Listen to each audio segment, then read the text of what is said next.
Welcome to the BS Review. Today we are starting our It series.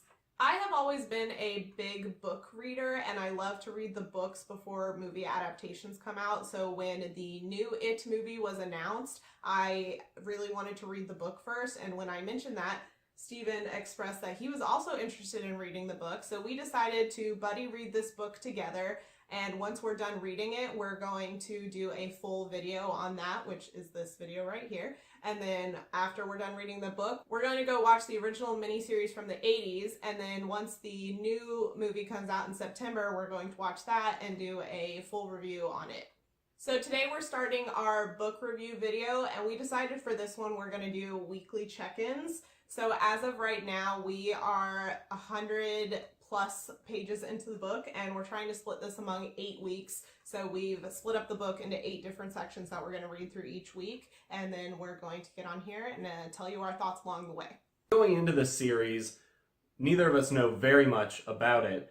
I have seen the original miniseries, the film, but neither of us have read the books, and Brittany has had zero experience with it. And so we're pretty excited to jump in fresh into the book. Since we are reviewing the full book in this video, there will be a lot of spoilers included. So if you haven't read the book or aren't interested in finding out everything that happens, go ahead and click away. We'll eventually do a spoiler-free review of the new movie, so you'll be able to watch that when it comes out. First week thoughts. Like I said, we're about 100 plus pages in, so we don't have very much so far. If you've read Stephen King at all, you know that he loves his setup and he likes to take a lot of time with it, especially his long books. And this is an 1,100 plus page book, so it's very long. This book definitely starts off with a really big bang. It begins with, one of the little kids getting killed by it pretty maliciously. I mean, I think that's going to be the whole tone of this book, is just dark and twisty to the nth degree. So it definitely started with a bang. Stephen King's writing is definitely immersive. The way he writes, you definitely have to read it very carefully, and if you take your time, it really pulls you into the story because he puts so much detail onto every page. And because of the amount of detail he puts on every page, he introduces a lot of characters. We learn about at least 20 different names, in the first 100 pages. And because of this onslaught of characters, I'm personally finding it kind of hard to keep track of them, especially since I've never seen the miniseries. I know that someone I follow on Goodreads mentioned that as she's reading it, it's really easy to follow the characters for her because she has seen the original miniseries, but I'm just having a lot of trouble with it since this is my first introduction to the characters. I'm hoping that'll get better as we go. I'm sure it will, as with Stephen King's other long books. Once you get to know the characters a lot more, they'll come more naturally to you.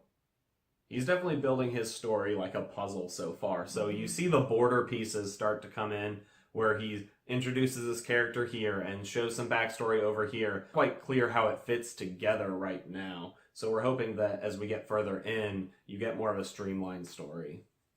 And on the creepy vibe of this so far, it's not like in-your-face scary yet. It's very foreboding and very just general ickiness feeling you get as you're reading it.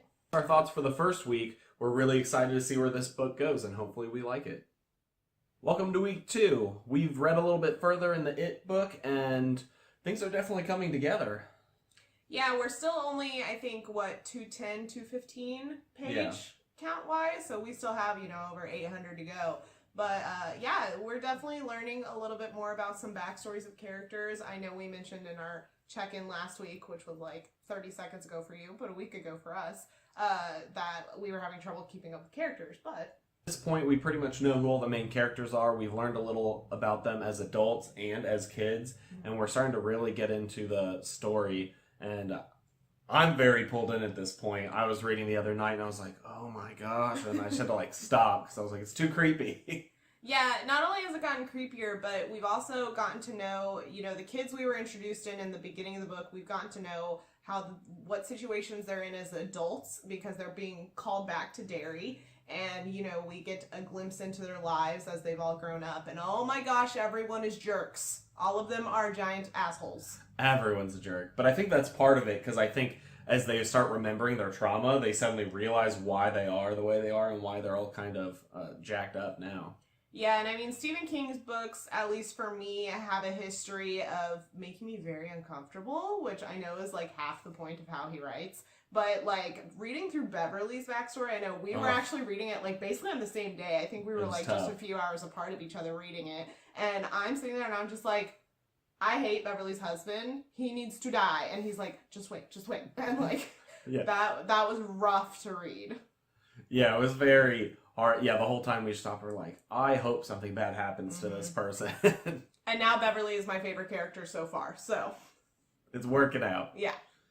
One of the more interesting parts of the section that we read was there was an interlude that gave us a lot more backstory on the town of Derry and kind of its history, and you learn a lot more about the creature It and how it works, and that it comes back every 27 years, and some stories that have happened in between. And so it just gives you a little bit more perspective on what's going on and how these kids are involved. Yeah, it definitely gave me some like Supernatural vibes, which I know this came way before Supernatural. It very much feels like the research from that show and, you know, digging into the backstory of the supernatural being, and you see that it comes back every certain amount of years and it's the same patterns, and so that was definitely an interesting piece, and I'm glad that part is in the book because it definitely gave some context, which I feel like if you were too confused about the creature for too long, it would get kind of monotonous and boring, but giving us a little piece here and there helps keep intrigue. So far, I feel like the pacing has been really well done. You're getting just enough to keep pulling you along, but I still feel like I know like absolutely nothing. Yeah. I'm like, I want to know what happens and what's going on, and you just get little bits and pieces. Definitely enjoying this book so far. I think both of us are pretty equally liking it, which is surprising. We've never done a buddy read before. So this has been interesting and fun. We'll be back in a week in our time, a couple seconds in YouTube land, and we'll let you know where we've gotten to next week. I think we should be another, 150, 200 pages in. Yeah, we're excited to see what happens next. Yeah. All right, we are on week 3 of reading our It book, and you may have noticed from the last clip to this one that our background and our lighting has significantly changed. We did a little bit of upgrading in our filming room. We actually have a filming room now, and we've got nice professional lights, and we tried to do a fun, nerdy background, so let us know what you think. We worked really hard on it. Back to It. We are around page 400. I think I'm just a little bit farther than you are, but just we're like still 20 pages. Yeah, we're still basically in the same spot. So what do you think so far? It's gotten spooky. Super spooks. They have definitely advanced the plot of the creature quite a bit. Yeah. Every scene, it's in every scene. And it's in different forms in every scene. That surprised me. I really didn't know that very much going into it. I knew that it did a couple different forms, but we've seen more than I knew about already, and we are only like a third of the way through the book. It's only been the clown like 3 times out of its like 17 appearances that it's been as different stuff. Well, and we're also seeing some other instances of what it's doing beyond it just showing up to people. We've also seen it start to show up in some instances where it's not a full-blown creature form in front of the kids. There's different ways that it's interacting with them besides being straight in front of them. Yeah, I think it's interesting how they haven't really defined what its, like, I guess, power set is at this point. Because you have that scene with the photo book where, like, it's not even really around as far as we know, but with that photo book, like he reaches in and it's almost like another dimension. And that was a moment where I was like, what's going on? Like, what can this thing actually do? Yeah, and then there's a scene with Beverly's bathroom where there's blood all over the place that she and the other kids can see, but the adults, her parents, can't see. And I don't think it's necessarily an age thing. I don't think it's an adults versus kids thing. I wonder if it's like more of a psychic mark that allows them to be able to see these things, because I think it's from like another dimension, and so they're basically being able to see into this other dimension and kind of peek in between worlds. So that also would explain a little bit from the photo book as well, because it's basically him slipping into another dimension, which could cause harm. That makes sense, and it's clearly inside people's heads because it's appearing as people's fears or other things that they've encountered. I will say one side effect of this book is I have started to have clown nightmares. I had one like 2 nights ago, and I hadn't even read right before bed. I read part of the book at like noon during my lunch break at work. So it was like 12 hours later, and my brain was like, hello, you should dream about this now. And I'm like, why?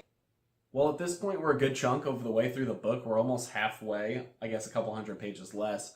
But I'm really enjoying it. Yeah, definitely. It's drawn me in a lot despite the length of the novel and how in-depth some of the scenes are and how drawn out some of them are to build that suspense that Stephen King is known for. I haven't felt the need to really skim through pages or skip forward at all. No, I've been very engrossed, and I'm constantly like, I want to read the next page and find out. Like, if you start a scene, it's very hard to put it down until you at least get to a stopping point. And they're long chapters for the most part, and within the chapters, they switch between, past and present, I guess. And so it just flows from one to the other. Literally within the same sentence, he switches perspectives in the same sentence. Flow. So you can't be like, oh, I'll pause after a past scene and just resume in a future or a present scene. No, you can't stop in the middle of a sentence. So we will talk to you guys again in just a few moments in YouTube time, and we will see you in a week in our time. Hey guys, welcome to week 4 of our It book extravaganza journey. At this point, we are halfway through the book. We're at a page 500 and so, and the book is about 1,100 pages? Yeah. Yeah. So we're halfway through. What are you thinking so far? It's interesting. It's definitely gotten spookier. Yeah. The amount of spooks per page has increased drastically. Yeah, and from what I gather from other people reading this, is it just gets to a whole nother level in the next half of the book, so... I also find it interesting they finally named Pennywise without telling us how they knew its name, because when it went to the adult time, all the adults were like, oh, fucking Pennywise the Clown. I totally didn't even catch that. Huh, you're right.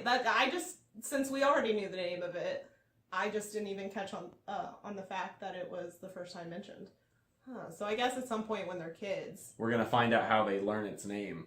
At this point, all of the adults are together in the future parts of the book, so they are starting to slowly remember their childhood, but it is a really slow process so far, so we are very in the dark still about what happens, and I'm not sure if the book is gonna reveal that with the kids' flashbacks, or with them getting back together and remembering it as they go, or if it'll keep flipping back and forth. I think it'll keep flipping back and forth. Yeah, that's what it's been doing so far. I found it interesting that Mike Hanlon's character, who stayed in the town, and so he still remembers everything, that he was like, you guys will remember it, but if I tell you what happened, you'll remember it too quickly, and it'll mess you up like what happened to Stan, who killed himself.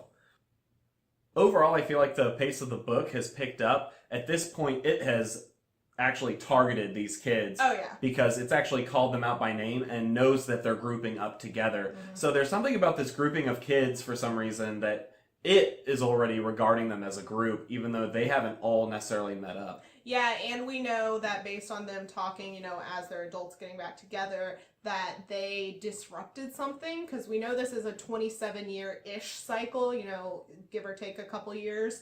And they somehow disrupted it, but only for a short period of time. So obviously they didn't kill it. They didn't completely stop it. They just ended it early. They just halted it and put it on hold for a little bit. So yeah, I think it'll be interesting to see how they eventually defeat it, if they even defeat it at all. Because with Stephen King, you never know, because he has been known to totally twist the ending on you and to make you really pissed off about it. Well, and not only that, but Stephen King tends to intertwine his stories within his books. Like, they're all pretty much in the same universe, and they get kind of pointed out in different books from what I know. I haven't read any that I think have pointed out the It storyline. I've read other ones this one mentioned Shawshank, so we know Shawshank is in the same universe as this, but when I read Shawshank, I don't remember any references to It or any other Stephen King ones, but that was pretty much, I think that was the first Stephen King I ever read, so I don't know the history of his other storylines to be able to pick up on them when they're mentioned. I know in the Dark Tower series, Pennywise the Clown literally makes an appearance in the series. I only read the first book, and I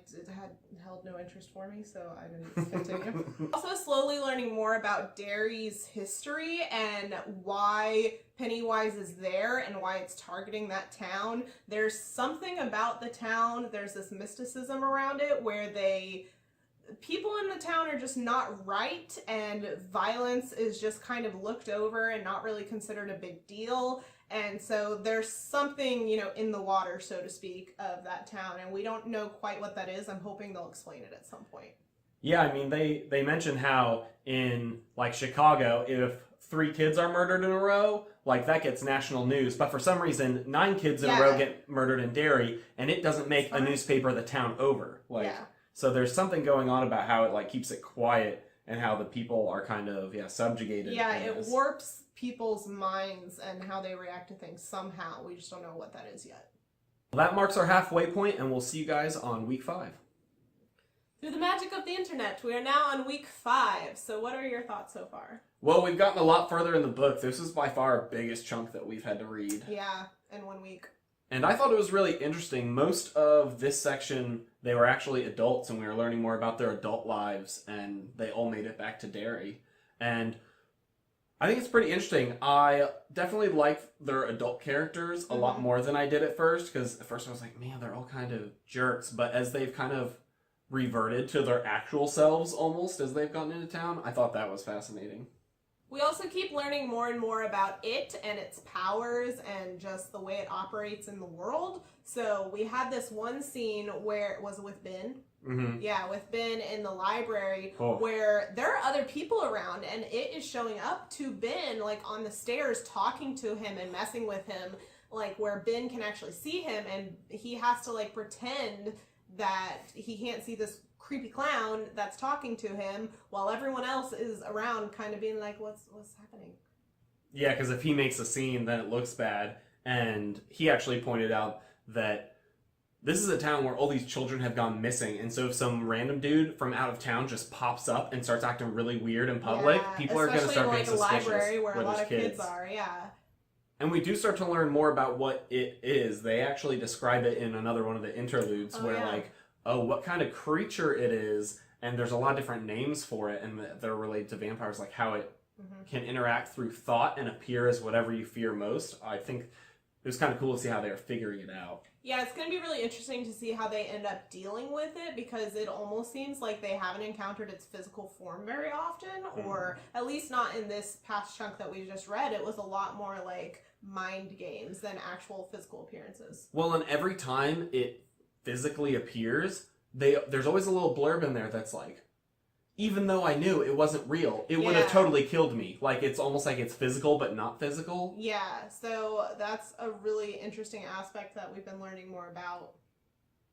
You can definitely tell at this point that they are setting things up to explode in this town, because you have Beverly's husband tracks her down to Derry. Oh, he creeps me out so much. You have Bill's wife, who's flew out there and is showing up. Yeah, so much has happened in this last chunk. And it actually like travels out of Derry and breaks Henry Bowers out of the mental hospital for him to come back. No, it's in prison. I thought he was. It's like a mental it's like a psychiatric like Okay. hospital jail thing. So there's guards, but like either way, he gets broken out and he's coming back to town too. So like everyone's converging. Well, and Henry is also seeing, what is it, Vincent? Was that his name? Mm-hmm. He's seeing one of the kids who ran with his group who died in the past that we haven't gotten to that part yet when we've been talking about the past, but we know that he died at some point, and he's seeing him, like Henry's seeing Vince like goad him into going back to Derry, which obviously is it, appearing as Vince. And I actually think his name's Victor, whatever his name is. There's a lot of characters V-boy. in this there's book. tons. But yeah, I think it's interesting how he almost gets like convinced to go back by his friend. Yeah. The Henry versus Mike saga that we have been learning about is just so intense and heartbreaking, and I just want to reach through the book and slap Henry across the face and also make him go to jail sooner. Yeah, I think it's very interesting how Stephen King portrays racism in his books, because sexism. He doesn't pull anything back. He's very much like, no, like this is how it is in the 80s and the 50s, and we're just gonna let it go and see how the reader reacts to it. And it's brutal sometimes. It's really interesting to me how Mike's dad handles the situation, and it's very telling of, how people of color, specifically Black people, have had to deal with this kind of stuff in the past, and how they just have to kind of swallow it. And it's the way Stephen portrays it in this book is just, like Stephen said, really heart-wrenching and very brutally honest, and it's hard to read. I think the supernatural component to their group is very interesting, because as kids, when Mike Hanlon is getting introduced to the group, there's like this element of fate with them where all the kids are like playing around and they stop, and then Bill stops and is like, get rocks and get ready, with having no way to know what was about to happen. And then after they, throw rocks and scare Henry Bowers away, it specifically says in the book, like, oh, and they looked at Mike and suddenly realized that their group was complete. Whereas there was that character that I think we mentioned a couple weeks ago, that he was in the group and they had this supernatural feeling where they're like, this kid is not one of us. He can hang out with us, but he's not part of the core group. Whereas he's not one of the losers. Whereas the first time they encounter Mike, they go, he's one of us. And I think that's interesting to see what's happening, because that's happening as an adult too, is they're all coming together, and Mike Hanlon keeps saying things like, well, I kind of expected that, like, I kind of knew that things are going to happen a certain way, because several characters throughout as adults go, I don't really think I had a choice in coming back here. Like, it would have happened whether I wanted to or not. We said a lot happened this week, so we had a little bit more to talk about than we have in some of our past check-ins, but I have a feeling that we are just ramping up more and more towards the end of this book, and we've got 3 more weeks to go? 1, 2, yep, 3. 3 more to go, so I'm sure you will be hearing more of the batshit crazy things that happen in our next check-in here in just a few seconds, so we will see you soon. Welcome to week 6, and things are getting crazy. We had a lot happen. We're up to page about 900 now, so we've got about 200-ish, 250 pages left, and things are picking up. There was a lot that happened in this past, like, what was it, 150, 200 pages that we just read? This book was already pretty supernatural, but it goes, like, full-blown, like, supernatural elements. One of the crazier parts was when the Losers Club read a book with an old Indian, like, way to have visions for the future and stuff and know what to do. And for some reason they go, we should do that. It's made clear that there's like a force like driving them towards those things to defeat it. So I'm not quite sure what wants it defeated. I don't know, but I'm sure we'll find out as time goes on. But this vision thing was super crazy. So they all they get down into the clubhouse and they smoke them out with, was it some special stuff that they used? Use green leaves because it makes a ton of smoke. So they made a ton of smoke, and they all tried to stay down there as long as possible, but all but 2 of them ended up leaving. So the 2 of them, we know it's legit because they had the same exact vision, so it wasn't just one of them. I thought it was interesting that Stephen King chose to make it that, so you could corroborate the story and know that it wasn't just a kid making it up or going crazy from inhaling smoke.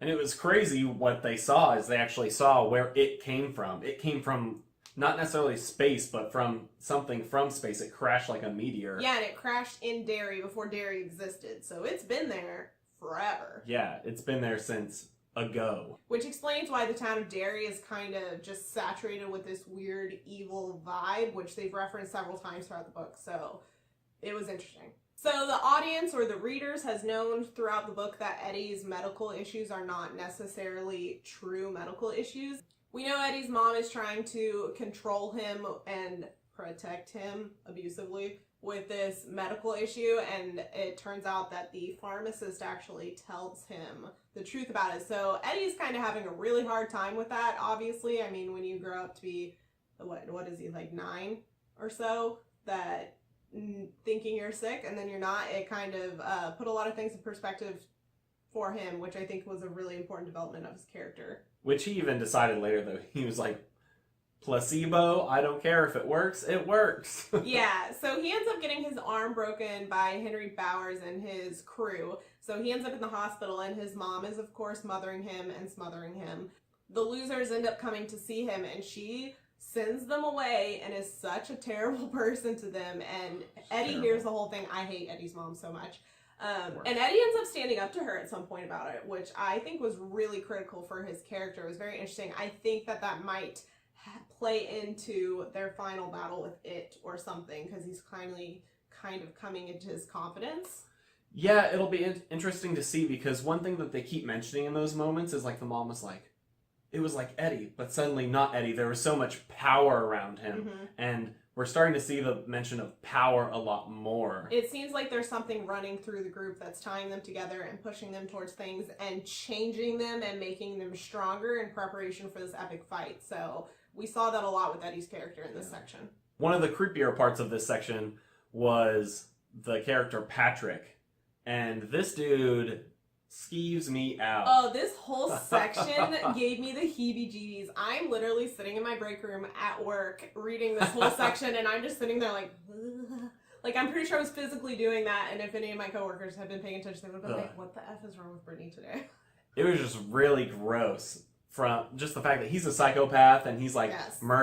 putting people's pets in this fridge and not only killing the pets, but he is putting them in the torturing. fridge and just letting them die of suffocation and starvation. Like, he's super sadistic. And there's a story where he kills his newborn brother. Yeah, because and that he was afraid. Rough. Yeah, he was afraid that his brother was gonna, take over and get all the attention from mom and dad. And just the way that Stephen King wrote this section just puts you in Patrick's mindset, and it was so terrifying. Yeah, it was very gross feeling to read. I think I was more creeped out by this section than any of the sections with it so far.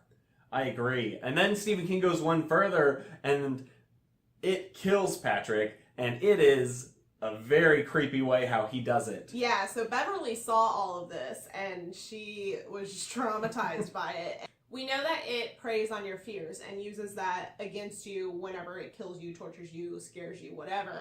And apparently Patrick has a fear of leeches because of an experience in a lake, and he literally gets leeched to death. Yeah, he opens the fridge where he tortures all the animals, and there's all these flying leeches.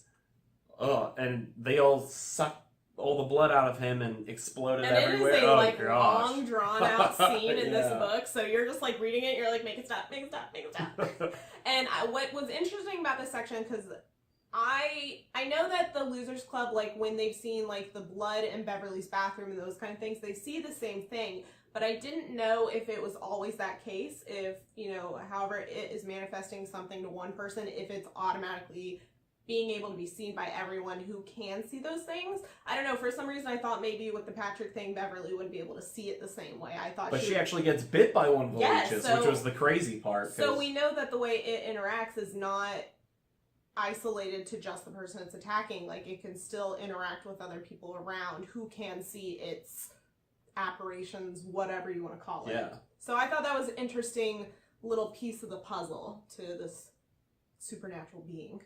This section culminated in a showdown with it. The Losers Club makes these silver slingshot balls, and they go to find it and to kill it. And it got crazy. They went to the house on Nebolt Street, and from there, things just got really weird. Well, and it was interesting because it's actually manipulating the house during this and making it almost like a fun house. I'm very interested to see how they did that in the original series, and also how they're going to do it in the new one, if it's even in those. Yeah, I can't remember if it's even in those old movies, and I hope it's in the new one because, yeah, it got really weird, and they discovered that it makes it into that house from the toilet. Yeah, because it's moving through the sewers, which we already knew that for the most part, but I guess this kind of cemented that theory. It was very interesting how as they moved through the house, they only had 2 bullets, and the house itself was trying to get them to use their ammo.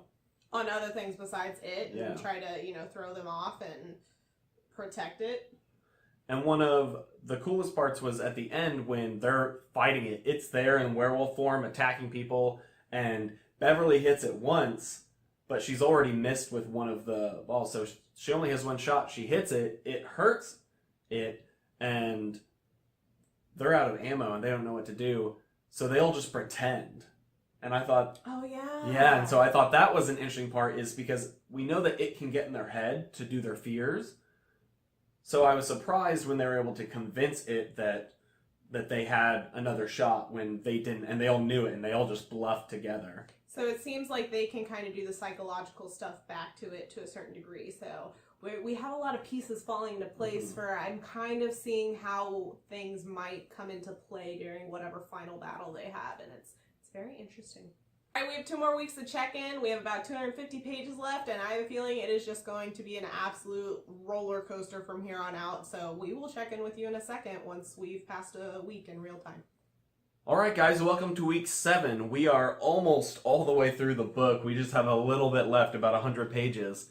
And stuff's getting real. All the crazy things are happening. So after last check-in, we moved on to Beverly back at her house. Yeah, she was at her house with her dad, and we already know her dad's a super creep, and that just escalates to the nth degree. Yeah, and he finds out that she's been hanging out with boys. And he takes that to mean that she's being scandalous and can't have that. Yeah, and I think one of the most interesting parts is she realizes where she's like, that's not my dad anymore. That's it. Like, my dad still let it in to him, but, like, it's not him anymore. Yeah, because we know from previous parts of the book that it kind of seeps through all of Derry, so it's not just where the physical representation of him is at any given point. It's kind of everywhere. So her dad was kind of infected by whatever that is. Yeah, it almost seems like it's almost a little bit like The Matrix, where, in The Matrix they're running around, and if a normal person realizes who they are, they turn into an agent. And I feel like it's almost like that it's using different people and stuff to try and stop them, whether it's their father or, Henry Bowers. So Beverly's dad ends up trying to straight up kill her. I don't think that's necessarily was his intent, but the way he was going crazy, he would have ended up killing her with how out of his mind he was. And she runs out of the house and runs into Henry Bowers, which is no good news. Yeah, and so now Henry Bowers is trying to kill her instead. So she is just running for her life. The interesting part about Henry Bowers is he's chasing her as a child, but he also shows up again in the adult storyline when we hop back to that. Yeah, because we're constantly switching between adult storyline and child storyline. And a very interesting, thing is happening. The way that Stephen King is transitioning between these scenes is a little bit confusing, but I also kind of like it. Yeah, we mentioned it in one of our previous check-ins, the switching in the middle of a sentence thing. Yeah, so he'll have a word and a similar sentence starting out for that character, and then it'll roll right into the other timeline. Yeah, and it's just like a paragraph break in the page. So, let me see if I can find an example of it. Yeah. So, not sure if you can see on camera, but it just starts a sentence and then breaks and keeps going, but in a different timeline, but it's the same sentence. Yeah, it's the same sentence, and what I've noticed, a big part that they're showing with this chunk of book is that it's because those timelines are starting to run, concurrently, they're starting to get more and more alike, and even the characters notice that, Bill goes don't you see it's all happening the exact same way? So I'm really confused about how they're going to do that with the movies, because the movies are split in two, and from what we know, the first movie is their childhood, and the second movie is when they're an adult, but the whole book is bouncing between the two, so what? So what's going to happen is we're just going to get the kids' storyline, and then the second one as adults, then they're just going to, I think, just reference a lot, oh wow, it's just like how it happened then, right. And we'll just expect the watchers to kind of follow along. And so as an adult, Henry Bowers shows up and he stabs Mike Hanlon, and they have a fight, to the death, and Mike barely gets away, and so he's in critical condition. And then he shows up at Eddie's room. Yeah. And that was crazy because at this point he's kind of the weakest member of the group, at least physically and stuff like that. And Eddie ends up killing Henry. Yeah, so they're at a hotel, and Henry has the list from it of where everyone's staying in this hotel, and he just decides to start at the top floor of whoever's on that one, and it ends up being Eddie, and it was very dramatic. I was not expecting a death. Yeah, I wasn't expecting him to get killed like that, and it leads into a very interesting, change of things, because then what happens is after Henry Bowers dies, it starts manipulating Tom, Beverly's abusive husband. Which at the same time, Beverly and Bill just ended up sleeping together, and both of them are married. So. But Bill's wife is in town. Yeah, because she's coming to meet up with him, and Tom's coming to get Beverly because he's just like Beverly's dad. And that was an interesting thing, is that as those timelines get more and more similar, Tom ends up not feeling like Tom anymore. There's a whole paragraph where he's like, oh, he starts feeling like he's Henry, doing the things that Henry Bowers does. It's almost like they're mind melding. It's very strange. Yeah, it's weird. It's a weird thing happening with it. So we know at this point that it is trying to just kill all the losers, and I don't know how many are going to get out alive. Yeah, it's kind of working. I'm unsure of, as adults, if any of them will survive, because I know Stephen King is not afraid to kill everyone in his last page. So I think there will be some more casualties, especially as we see their group going down in number, and they even specifically reference it because they go, oh, after Stan died, they're like, our circle's smaller now, so we're less powerful. And then with Mike Hanlon out of the picture, they said again, they're like, oh, our power is smaller because we're a smaller group. So we'll see what happens.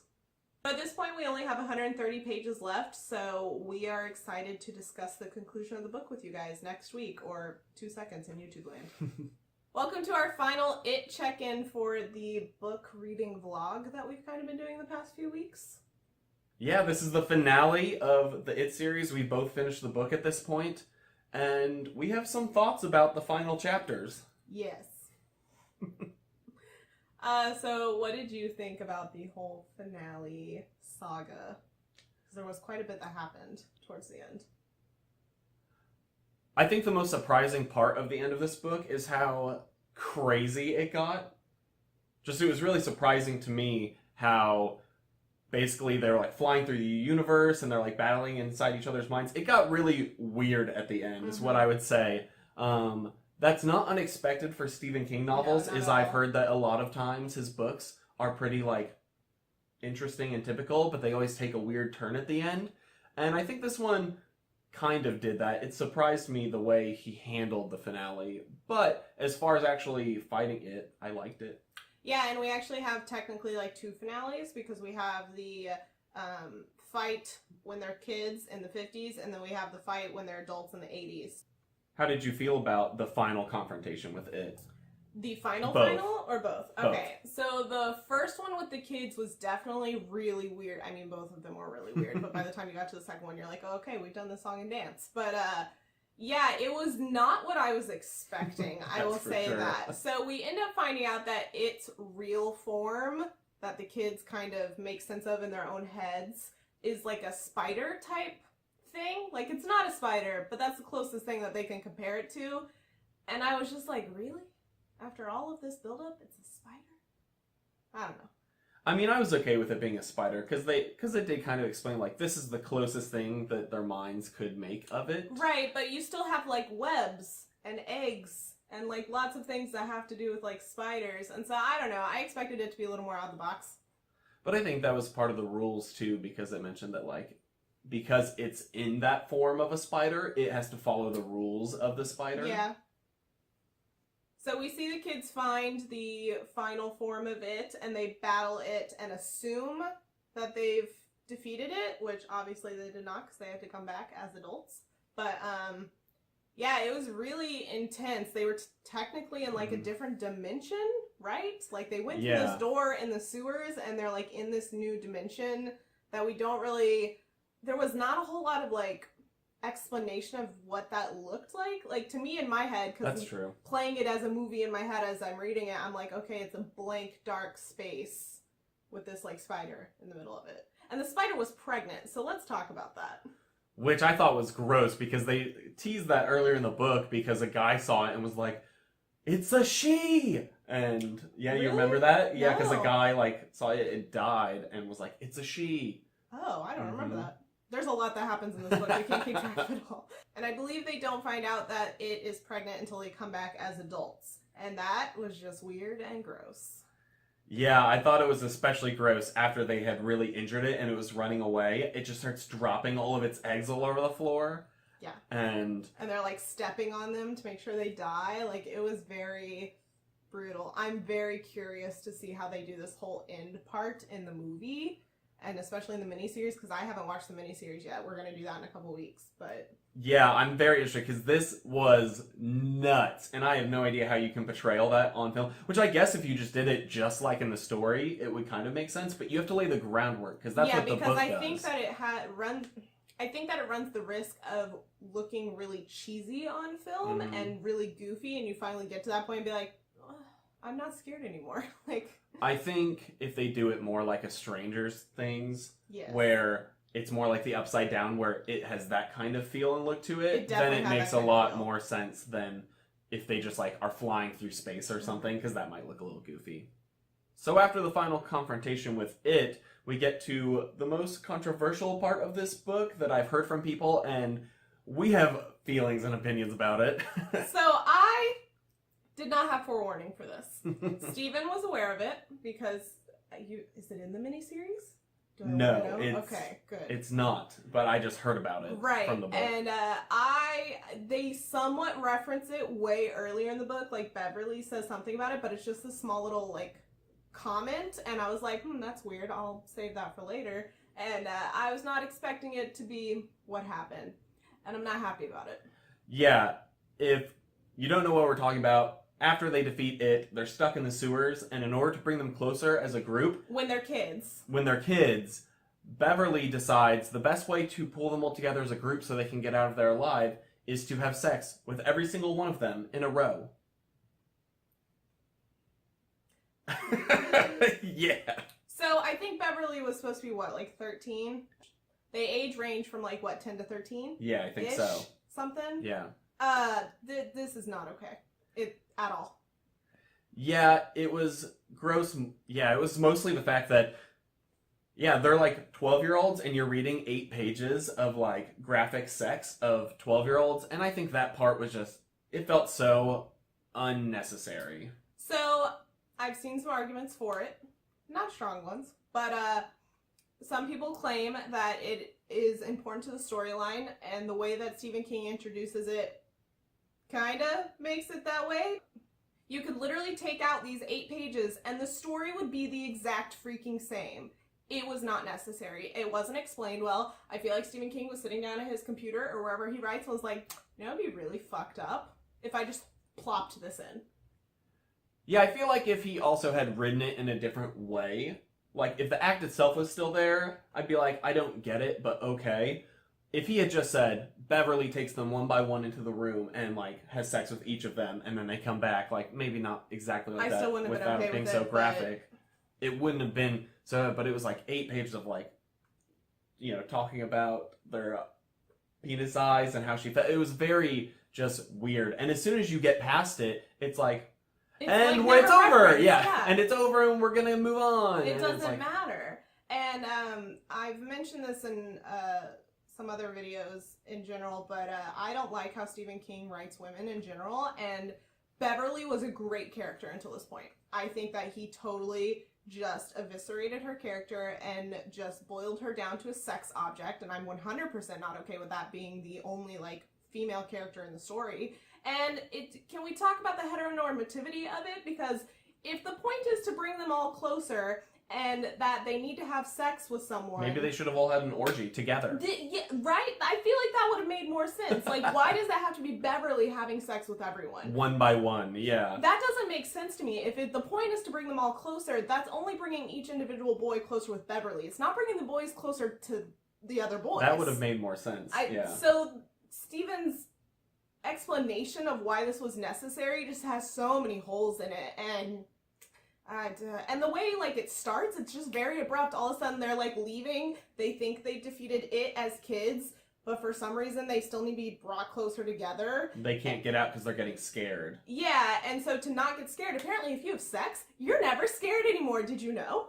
And Beverly just, like, stops in the middle of the series and is like, guys, this is a thing I've decided we need to do. Like, why? Where did this come from? Yeah, I think the most frustrating part is, up to that point, you had Beverly as a character. She had dealt with all this abuse and all these trials and tribulation of her to be that strong character.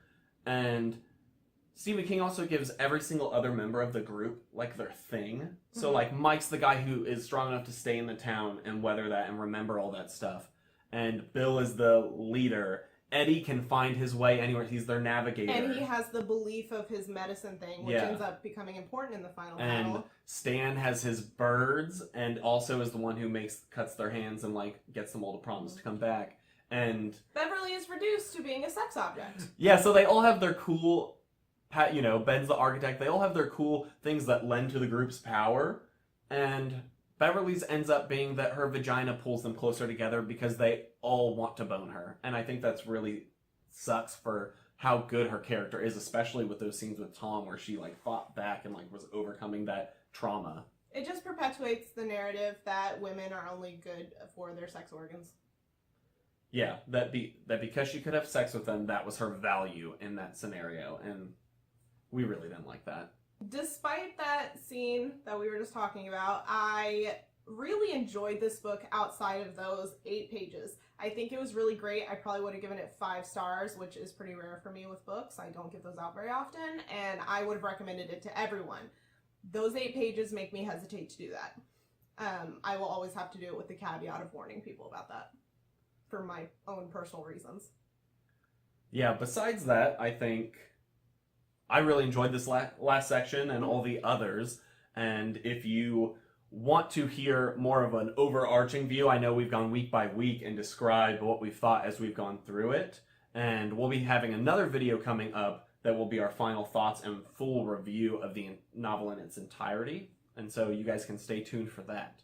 But after reading the book, we're really excited to continue with our It series of watching the mini-series, which Stephen has already seen, but I haven't, and then also seeing the new movie when it comes out and seeing how all of them tie together. I'm really interested in seeing how they change things in the book for both of those versions. Yeah, I think it's been exciting having the full range of all the different types of It stories and continuing to explore those, because even what we saw the first It trailer before we had started this book, and then we saw the second It trailer came out right when we were near the end, and so it was so cool to watch that trailer and like see all the stuff that you know, and it'll be exciting. And from what little we've seen about the new adaptation that's coming out, it looks like it's gonna follow the book decently close, just based on the trailers. Granted, those are just very small bits and pieces of it, so I could be completely wrong. Well, that's it for this journey, guys. Thank you for traveling with us through us reading all these books and all the different filming backgrounds and quality changes. We started this series like our, second week of filming Yeah, ever? We were in a completely different room. We had no lighting. We had no good tripod. We had nothing good. So it's kind of a fun journey. So from the beginning to end, kind of how far we've just come in a few months. And we're really enjoying this, and we really appreciate you guys watching this with us. And as always, leave us a like down below, subscribe if you want to see more of our videos or keep up to date with our It series as it comes out. And if you want to check out some of our other videos, they'll be right over there for you guys. And we'll see you in our next video.